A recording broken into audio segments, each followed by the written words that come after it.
Welcome to today's lecture where we're going to be looking at the endocrine system, which is chapter 24 in your textbook. And then when we talk about the endocrine system, what we're doing is we're talking about a system of the body that's going to coordinate all the different functions that the organs or the tissues are able to perform. And a lot of times it's going to work in conjunction with the nervous system to help with this coordination. So sometimes we'll see it described as the neuroendocrine system when we kind of take a broader look at all its functions. And the way the endocrine system is going to work is it's going to communicate with these cells through hormones. And what a hormone is, it's simply a chemical messenger that's going to regulate the physiological activity of these sensitive cells to the hormones. So it's very much like a neurotransmitter that we saw in the nervous system, except it's going to have a much broader impact on the body, where a neurotransmitter can only communicate very closely with the other cells it synapses to. A hormone is going to be able to communicate system-wide throughout the entire body. And so these hormones then are going to be secreted by a number of different endocrine glands. So a big part of this chapter is learning all the different endocrine glands that we're going to find around the body. And if you remember from your medical prefix lecture, endo, again, is going to mean inside, and crine is going to translate to secrete. So whenever we talk about endocrine, we're talking about things that secrete substances within the body. We'll come across a term called exocrine, where exocrine is going to be things secreted out of the body. And we saw that with things like sweat glands.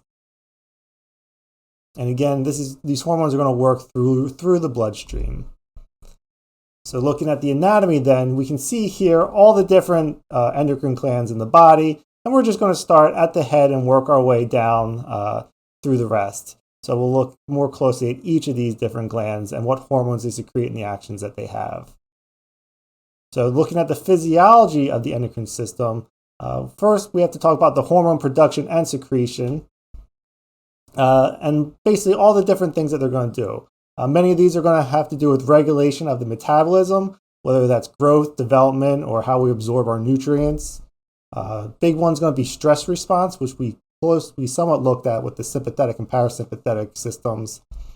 It's also going to help regulate the fluid volume in the body through regulation and electrolyte balance. The kidneys are going to be closely involved with that. And then as well as the reproductive processes like pregnancy, childbirth, and lactation. Some other basics then, like we said, these hormones are going to travel through the circulatory system. And because the circulatory system has to touch every cell in the body because it needs glucose and oxygen, that's going to allow these hormones to access every area of the body. And that's going to be very important. And we can describe this through different descriptions. When we talk about a target cell, we're talking about cells that possess specific receptors for specific hormones. So you can think testosterone is going to be a hormone, and there's going to be certain cells that are only sensitive to testosterone. So we can look here, we have our endocrine cells with our purple hormones inside, and basically we're just going to release them into the bloodstream. And because there's a special receptor on these cells, it's going to have its effect. If these receptors weren't here, the hormone is going to simply pass by and not do anything.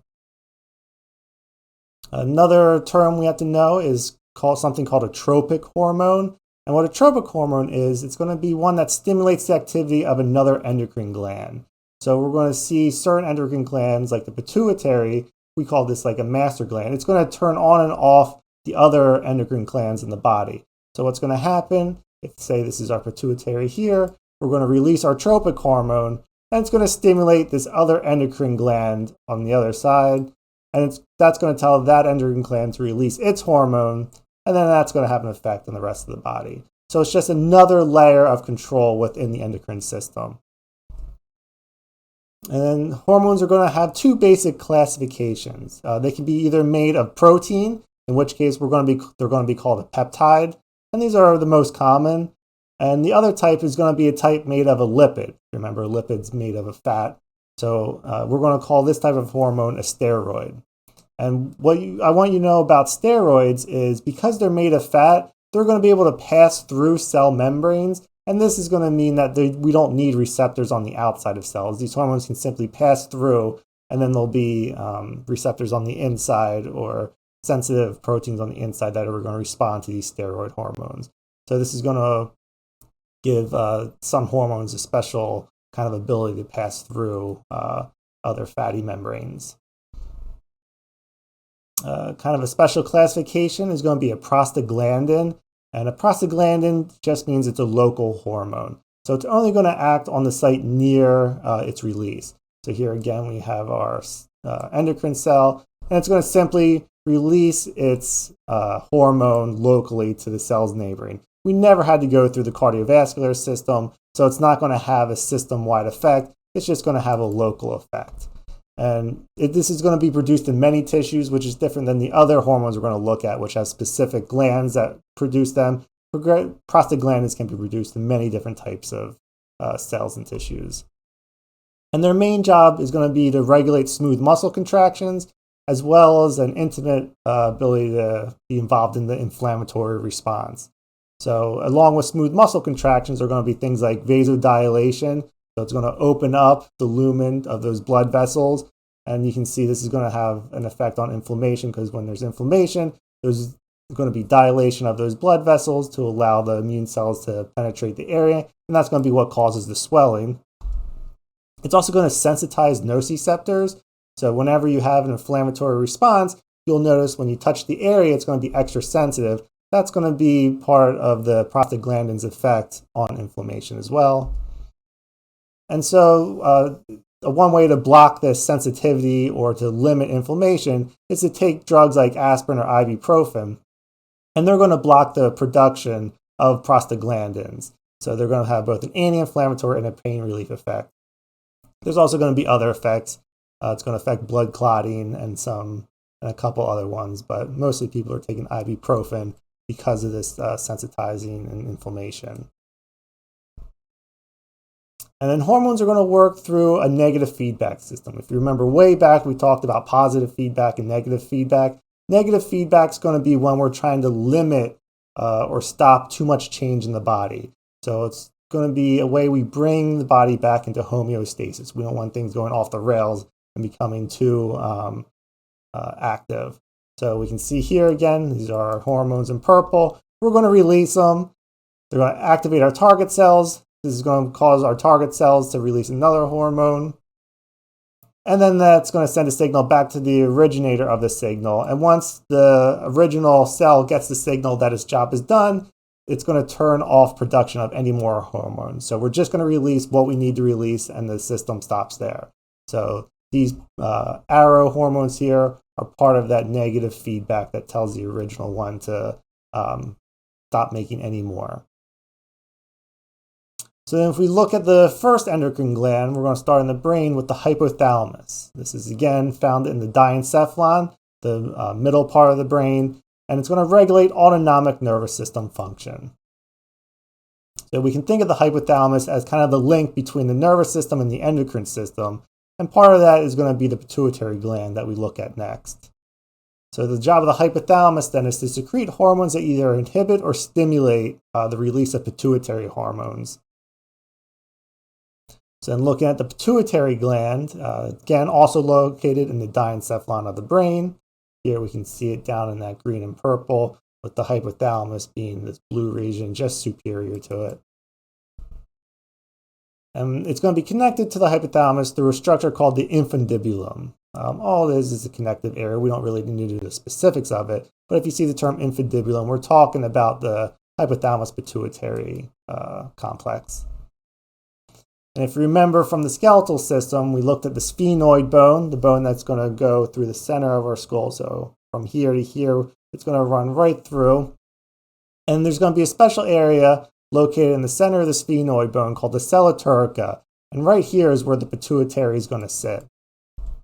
So as we can see, it kind of has a sheltered kind of bony structure to it. And this is going to protect the pituitary gland from any damage, because again, the body's going to protect the things that are vital for life function. If something were to happen to the pituitary gland, the entire endocrine system would be thrown into chaos. So we're going to spend a little extra bone to protect that with the sella turcica. And looking more closely at the pituitary, it's going to be divided into two lobes, the anterior and the posterior. So this part of the chapter, we're just going to break down each gland and look at the specific hormones they do and then the function of each of those individual hormones. So with the anterior pituitary here, we can see with all the blood vessels in it, It's about the size of a pea. I think the book calls it the size of a grape. When I looked at the actual figures, I think a pea is more of a better representative. But it's going to make about 75% of the pituitary, with the posterior making up the other 25%. And it's going to be connected to the hypothalamus through something we call a portal system. In this instance, it's called the hypophyseal portal system. And the job of a portal system is it's going to be a connection of blood vessels that allow direct communication or blood supply between two structures. And what this means is we don't have to go through the entire cardiovascular loop, meaning we don't have to go through the heart, the lungs, to send a signal through the blood.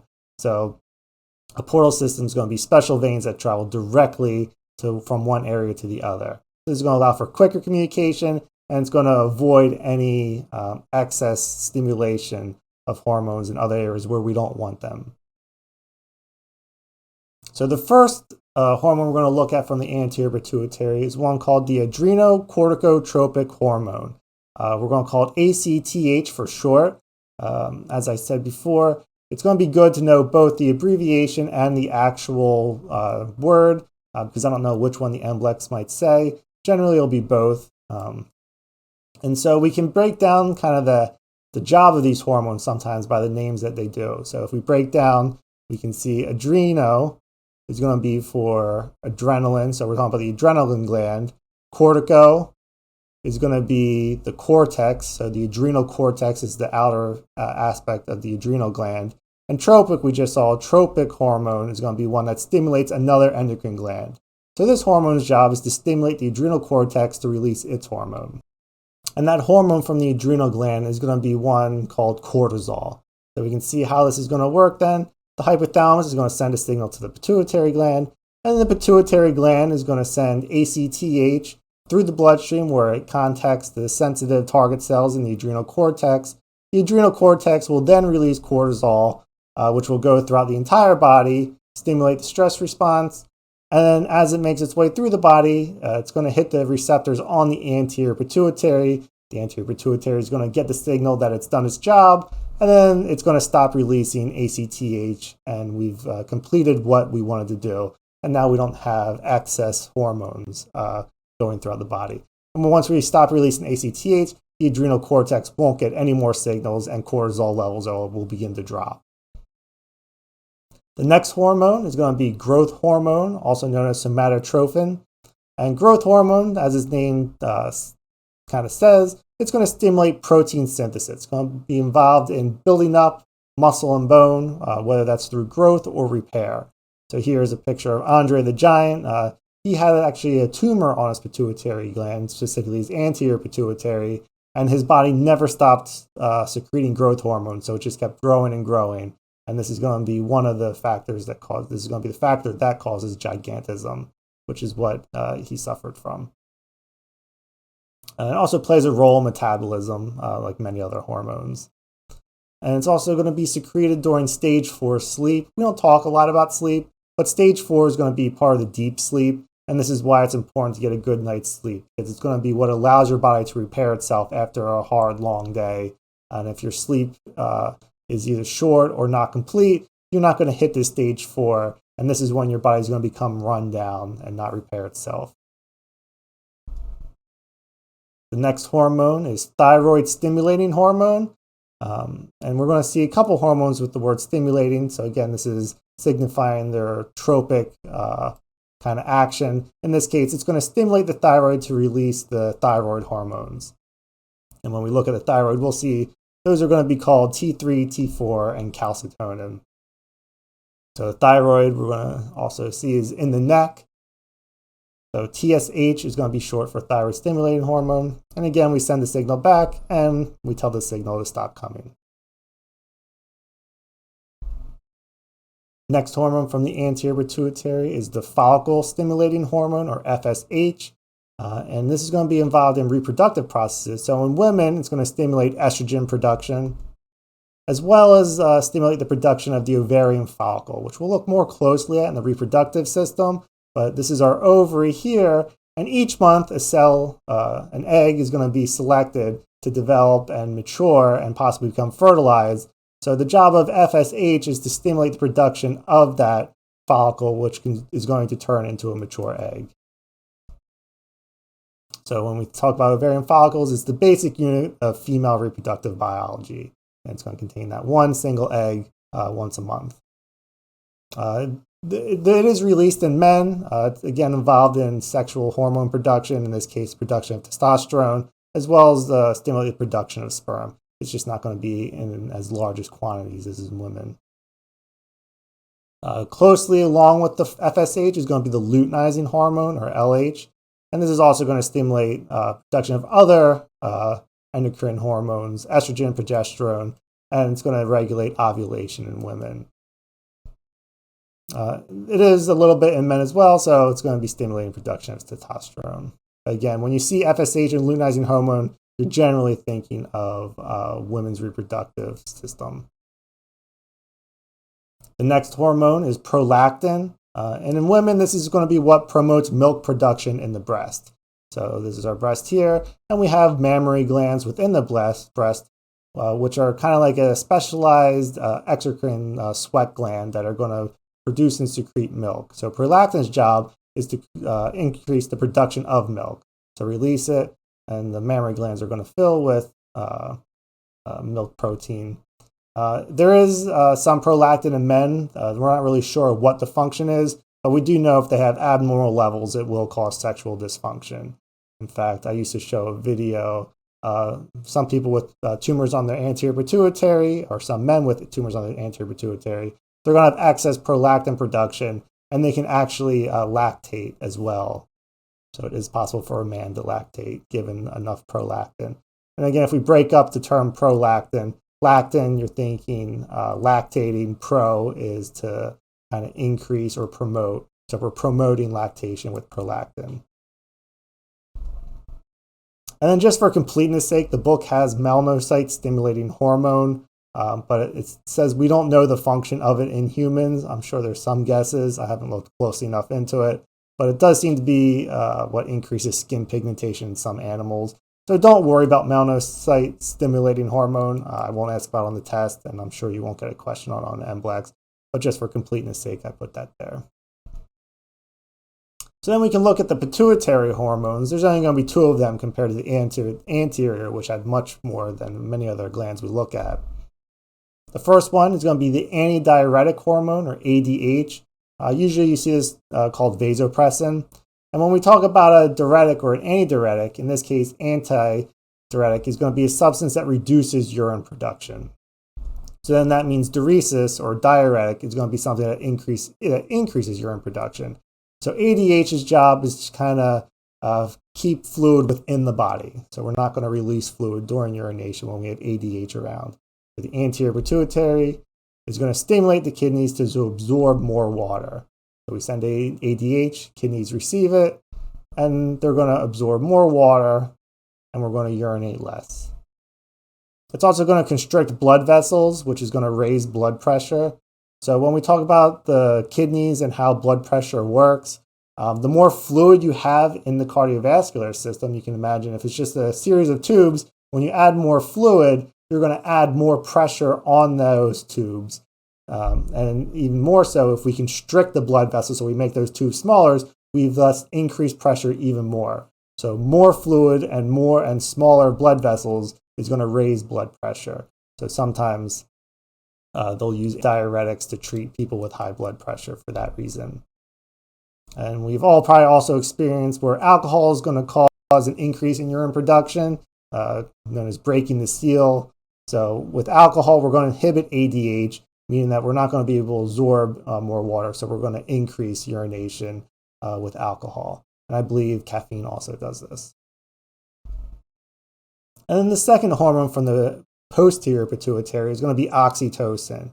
Whereas prolactin stimulates the production of milk, oxytocin is going to stimulate the expression of milk from the breast, so it's going to cause lactation.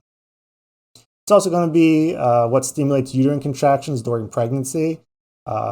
Sometimes if a woman's not going through labor, they'll give her an injection of Pitocin, which is just a synthetic version of oxytocin, and that's trying to bring on labor by inducing contractions. So here, the posterior pituitary is going to release oxytocin, and it's going to cause these special myoepithelial cells. Again, you see the term myo, so this is going to be a type of smooth muscle, and when it comes in contact with oxytocin, it's going to contract, and it's going to be what expresses that milk out of the breast. So oxytocin is going to be important for the expression of milk during lactation. You also see it more in popular news as known as like the love hormone, where it's going to be associated with a deep sense of emotional connection. So you can think like a mother-child bonding. There's a lot of different research on oxytocin, some good, some bad, but the idea is that there's a strong emotional component with it. And so you can see if you're breastfeeding a child, you're also going to release more oxytocin, and that's going to help part of the bonding experience as well. And how this works is there's special, for prolactin, I should say, there are mechanoreceptors. So when the baby stimulates the nipples, the mechanoreceptors send a signal to the hypothalamus, which tells the pituitary to start milk production. Moving on from the pituitary, we now have the pineal gland, which is also found in the diencephalon. So here we can see our hypothalamus and pituitary, and just posterior to it is a small gland called the pineal gland. And its job is going to be to release melatonin. And melatonin is going to be the hormone that helps regulate our circadian rhythm. When we talk about our circadian rhythm, we're talking about our 24-hour sleep-wake cycle. So the job of melatonin then is to cause sleepiness or drowsiness. So this is what's going to get us ready to go to bed. And its production decreases when light hits the retina. So figure you wake up in the morning or the sun's up. We don't want to be sleepy because we want to be active during sunshine. So we're going to decrease melatonin. And then as that light decreases or as the sun sets, a lack of light hitting the retina is going to increase, or melatonin is going to increase when darkness occurs. So this is great if you live outside where you kind of rely on the sun to dictate your sleep-wake cycles. But the problem is we're constantly looking at our TV screens, phones, or computers where we're getting this artificial light constantly hitting our retinas when it's close to bedtime. And this is going to inhibit the production of melatonin. This is going to cause a lack of proper circadian rhythm. So one of the best things you can do if you're on your TV or computer or any screen, you can get one of those blue light filters. It seems to be the blue wavelength that really kind of affects the melatonin amount. So there's certain programs on all phones that have this now where it makes more of a yellow tint to it to prevent that blue light from inhibiting melatonin.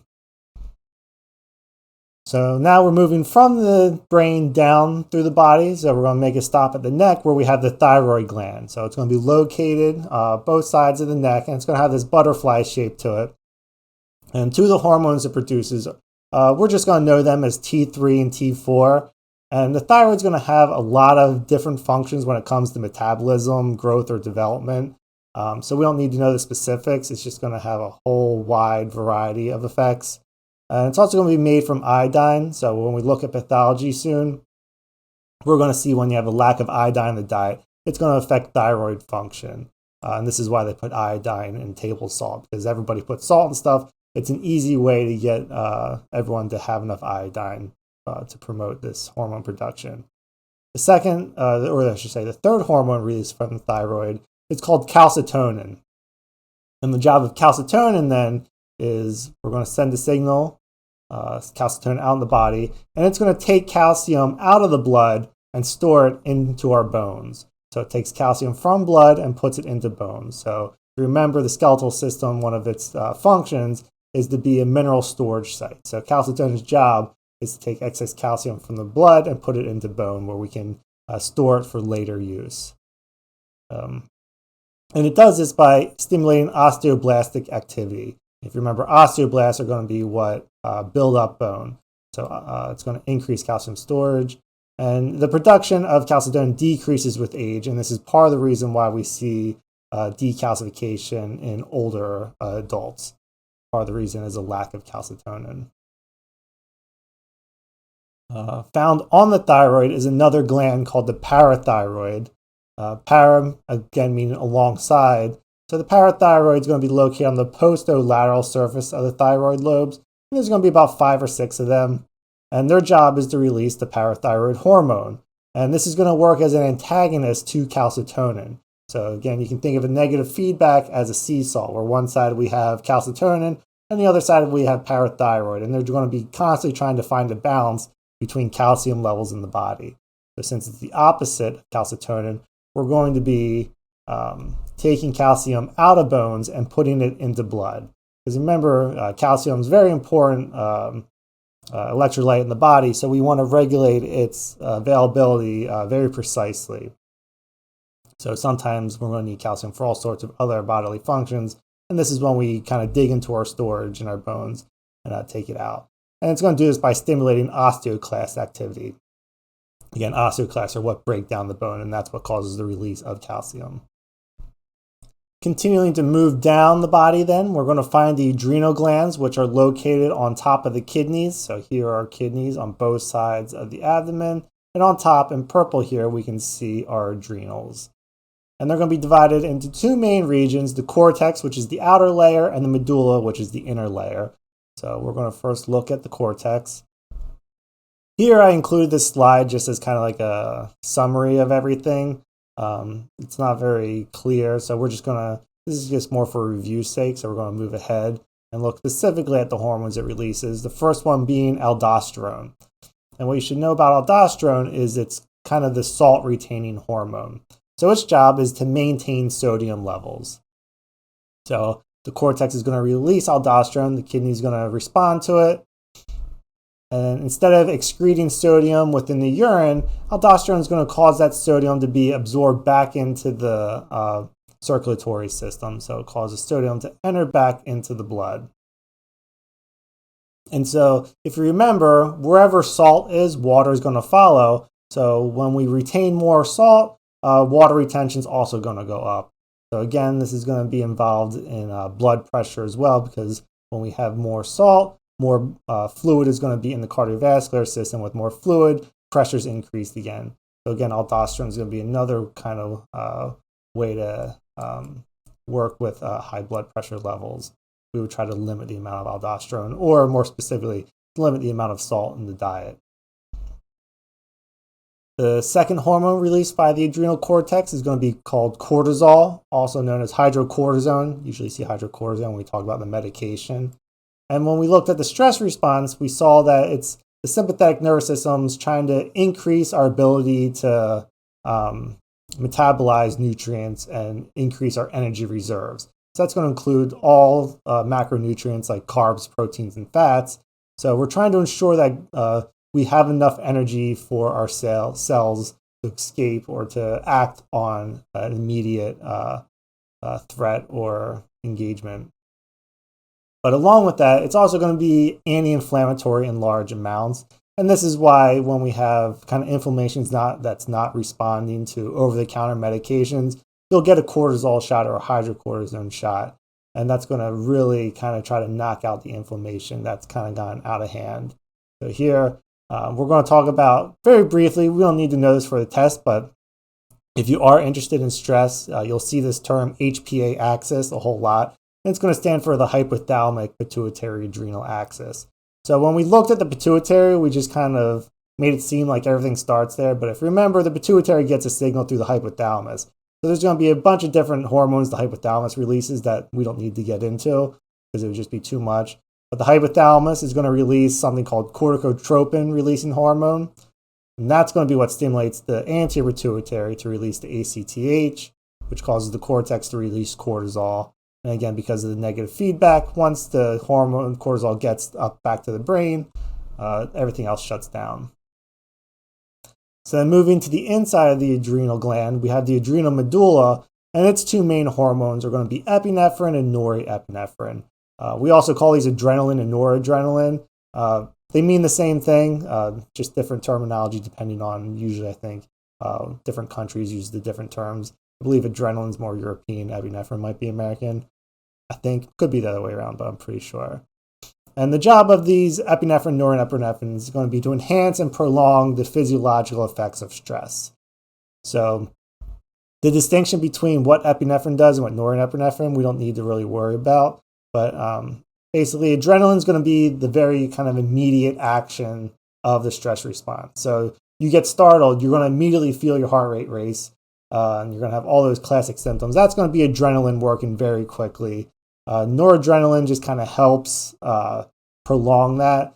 And then cortisol, while also a stress hormone, that's going to have kind of a much slower effect where you see the effects minutes to hours later. These hormones are going to be much more immediate. The pancreas is also going to have hormone or endocrine effects. Specifically, there's a certain part of the pancreas here in yellow, areas called the islets of Langerhans, and these are going to have two cells that are going to be responsible for blood sugar control. So we're going to have alpha cells, which are going to release glucagon, which increases blood glucose levels. So it's going to cause hyperglycemia. So here we have our alpha cell, and what it's going to do is going to release glucagon, which the liver is sensitive to. The liver will then release glucose into the bloodstream, and whenever we have glucose in the bloodstream, we're going to increase our blood sugar levels. And then hopefully the body cells around will uptake that glucose. So it's a way of kind of the liver serving as a reservoir for energy for the body if we need it. Opposing that, then, we have the beta cells, which are going to secrete insulin. And we always see insulin because diabetes is always in the news. So the problem is if we have too much blood sugar or too much glucose in the blood, the pancreas is going to release insulin. And then it's insulin's job to take glucose out of the bloodstream and put it into those body cells where it can be utilized to create ATP. So our beta cell is going to release insulin, and glucose is going to move into the body cells. So when we look more closely at diabetes, we'll see why insulin is so important in that treatment. And also you'll see diabetics, when they need insulin, they always have to inject it because if you were to take it orally, it would break down within the stomach and deactivate it. So you can't take insulin administered orally. It has to be injected or it can get to the bloodstream. Looking at the sex hormones then, or the sex endocrine glands, we'll start with the ovaries, located in the abdominal pelvic region in females. And they're going to release a host of sex hormones, the first one being estrogen. And estrogen's job is going to be the development of female secondary sex characteristics. So that's going to be the fat distribution, it's going to be the enlargement of breast, the enlargement of hips, as well as pubic and axillary hair growth. And it's also going to be involved in the promotion and the proper sequence of the menstrual cycle. There's going to be a whole host of other things that estrogen does, but these are the main ones. And the second hormone then is going to be progesterone. And you can think of that as the pregnancy-promoting hormone. Its job is going to be to maintain the uterine lining, where that's going to allow for the implantation of a fertilized egg. We're not going to kind of spend a lot of time on these hormones in this chapter, because the next one is going to be the reproductive system, where we can take kind of a more detailed look at it. In men, we have the testes. These are going to be two oval glands located in the scrotum of the males, and they're going to produce androgen hormones, the major one being testosterone. And the job of testosterone is going to be the creation of the secondary male sex characteristics. So this can include things like the widening of the shoulders, the narrowing of the hips, again, body hair like armpit, chest, beard, as well as the enlargement of the larynx. So the larynx is going to be the voice box from the respiratory system, and that's what's going to give men their deeper voices. And so sometimes you'll see people that take testosterone treatment, they'll get more body hair, deeper voice. That's common. And plus of a lot of things testosterone does too. It'll stimulate sperm production as well as increase sex drive. So for the test, these are the major ones I'll ask about. There are a couple other endocrine organs that I don't think are nearly as important, so I'm not going to spend a lot of time at least testing you on them. And so the kidneys we kind of looked at. And when we talk about the kidneys, again, they're bilateral between T11 and L3. And the hormone they release is going to be called erythropoietin, or EPO. And the job of EPO is we're going to stimulate the medullary cavity of the bone, where we find the bone marrow, and this is going to increase red blood cell production. So EPO is going to be released when blood oxygen levels are declined.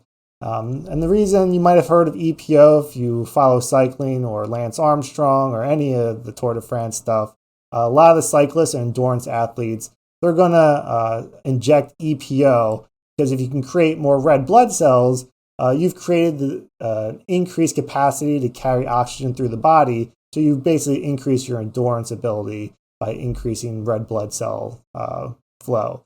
And while you can do this artificially with drugs, you can also do this through training mechanisms. You'll hear a lot of elite athletes go to areas with high altitude to train.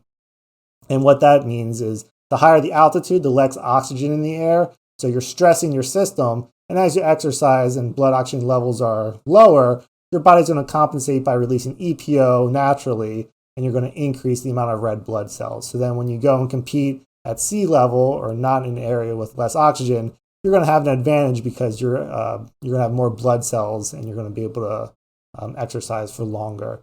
You can also do that. They sell the things that they put, the face masks that kind of limit the amount of air you can take in. Those are actually not a great idea to use because they put too much stress on your lungs. It can actually cause lung damage if you use those masks too much. And the kidneys are also going to release something called renin, again, associated with blood pressure. I don't know a lot about renin. There's also a gland called the thymus. We're going to look at the thymus more in the lymphatic system because it's going to have a large impact on immune function. But the thymus is going to be located posterior to the sternum, so between the lungs, kind of right above the heart. And the hormones they release, you can see right in the name, they're going to be named after the thymus, thymosin and thymopoietin. And when we talk about the thymus, there's going to be immune cells called T cells. So these hormones are involved in the maturation of those T cells. The placenta is going to be an endocrine organ, temporary endocrine organ that's located in a pregnant uterus. So this is going to be what helps nourish the growing fetus. So it produces hormones that are going to support pregnancy. The first one is going to be the human chorionic gonadotrophin. I think I pronounced that right. But this is going to be the pregnancy hormone. And we know this one, when you take a pregnancy test, that test strip is looking for the presence of this HCG hormone. So if it's in your urine, it's going to cause a positive pregnancy test. But what it's going to do, it's going to stimulate the ovaries to release more estrogen and progesterone during the gestation. Another one is also going to be relaxin. Relaxin is going to facilitate egg implantation into that uterine lining, but it's also going to soften connective tissue within the pregnant women. So relaxin is actually going to be important when we talk about pregnancy massage because the connective tissue, the ligaments, and the tendon of a pregnant woman are going to be more lax than they normally would be, and this is because relaxin. And this is because when you eventually have to give labor, the pelvis is going to have to widen to accommodate the exit of the baby from the birth canal. So relaxin is going to help kind of the opening of that pelvic girdle. So there's going to be some limitations or contraindications for what you can and can't do because of relaxin during pregnancy massage. The stomach and intestines will also release a couple of hormones. Basically, I'm just adding this because for completeness sake, so we don't need to know these. But they're going to have to do with appetite or digestion. Same thing with the heart, something called atrial natriuretic.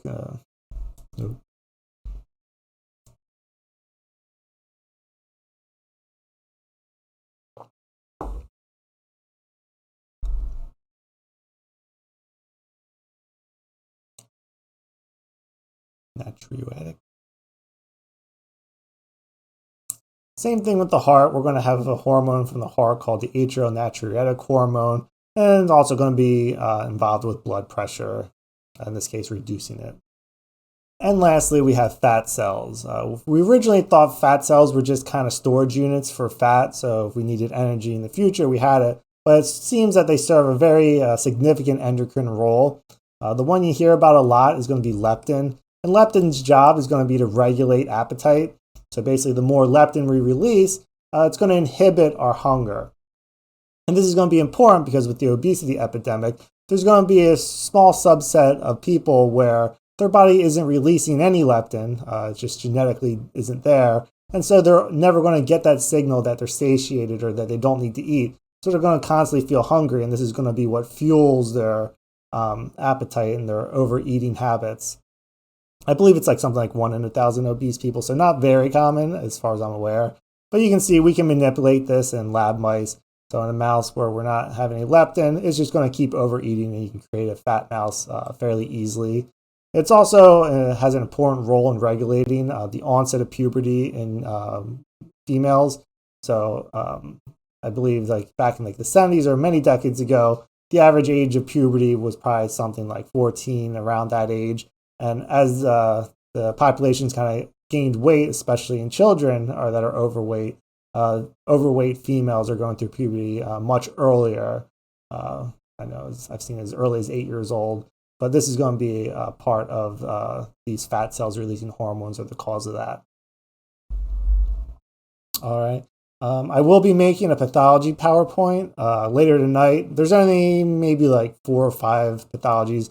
The main one we're concerned with is diabetes, so I'm going to go over that one in detail. But as far as the textbook, there isn't a lot of endocrine pathologies that we need to know. So you can look forward to that, and I'll put this quizzes up, and we'll do reproductive system on Monday as well. Have a good weekend.